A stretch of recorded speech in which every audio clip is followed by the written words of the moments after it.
So this is gonna be kind of short, kind of live, and I haven't been posting much content for the past couple weeks, and there's a reason for that because I'm in the process of moving into a new house. So that's obviously going to be taking up most of my time at the moment. But I wanted to talk something kind of serious real fast. Here on August 30th, the ATF dropped a new proposed rule that carries legal weight. And of course, there have been a lot of court cases and rulings that kind of say, hey, the ATF can't make these rules because it's not their, um, it's not their responsibility, nor do they have the power and authority to do so to make any rule that carries the weight of law. Anyways, but what's scary about this rule is it's a new proposed rule on um, how they define somebody who requires an FFL. So originally, when they first teased this rule, or the first leak of it happened last year or the year before, they had said that they may try to limit it to where you can only do 5 sales a year before you have it classified as a FFL and required to have an FFL license to sell those guns. Because they say, oh, if you sell more than 5 guns a year, well, you're a dealer. Well, the new proposed rule has dropped um, just the end of last month, about 2 weeks ago. And the scary part about it is now the way that they define it is, well, first of all, like all ATF, it's very ambiguous, so they kind of have leeway to kind of make up their mind on what is and isn't in the rule as far as how they can enforce it and how they um, pretty much define anything, so it's up to them pretty much. But basically, the scariest thing is now they're saying if you predominantly make a profit or make a profit at all off of a sale. Now, I know that doesn't sound like too big of a deal because, well, there's a lot of times when you sell guns, particularly new guns, you're usually taking a loss on them anyways because they're a new gun. Well, what it affects really bad is collectors of surplus guns. Because think of it like this. Allow me to make a hypothetical situation. Let's say you or your dad bought a SKS 20 years ago in the 90s, and he bought it for like $100 or something like that or less, And then you either have that SKS or he gave it to you, and then now you possess the SKS for free. And here you decide you want to sell that SKS.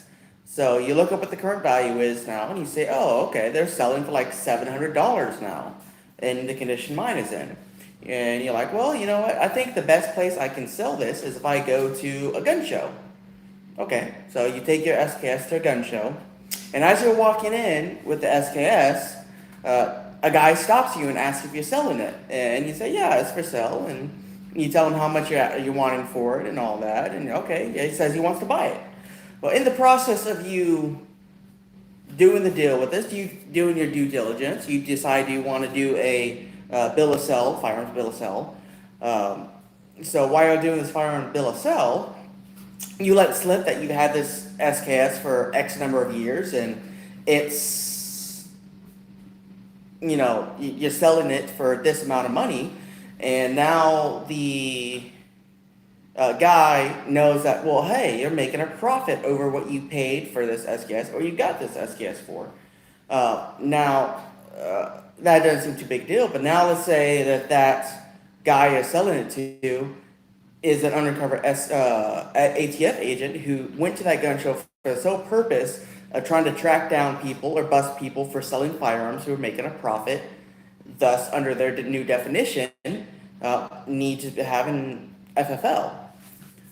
So you sell this gun to them, you've already admitted that you're making a profit on it, even though that's not really your intention. You're just trying to sell it for what the going rate is now, but because it was cheap when you bought it or got it, and now they're not, you made a profit. And then boom, you're arrested. That's kind of what's scary about this rule. I was going to post in the description the link to where you can go and comment on the new proposed rule, um, to see, let people know, hey, this is really wrong.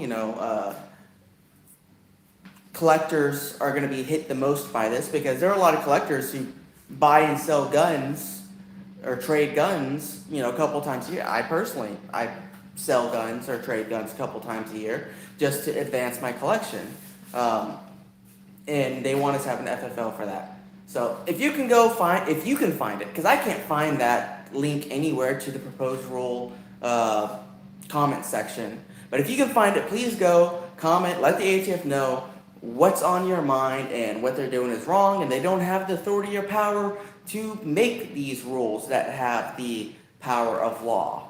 But that said, let's go into a little bit more positive stuff. So, because I'm moving into this new house, I get to announce a couple new little things. First of all, this room, which is tiny and does not look like much, but this is going to be my new gun room and filming room. So now I'm going to have somewhere where I can film indoors, have good lighting, no wind noise, which is why I haven't done any gun reviews, because every time I go to the range, it's really windy and the audio is just sucky quality. So this is going to be my new filming room and gun room.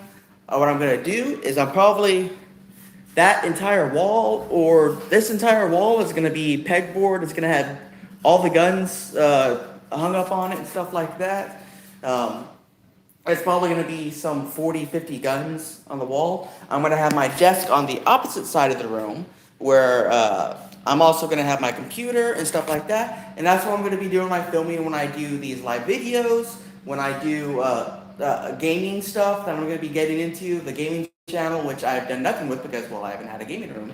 But I have a lot of cool ideas what I'm going to do with some lighting and stuff like that, and the pegboard. I think it's going to be neat. It's going to look really cool. It's going to be somewhere to kind of hide and do my filming and stuff like that. And I'll be able to have all my military stuff in here. And I'm probably going to do some videos of building the gun room.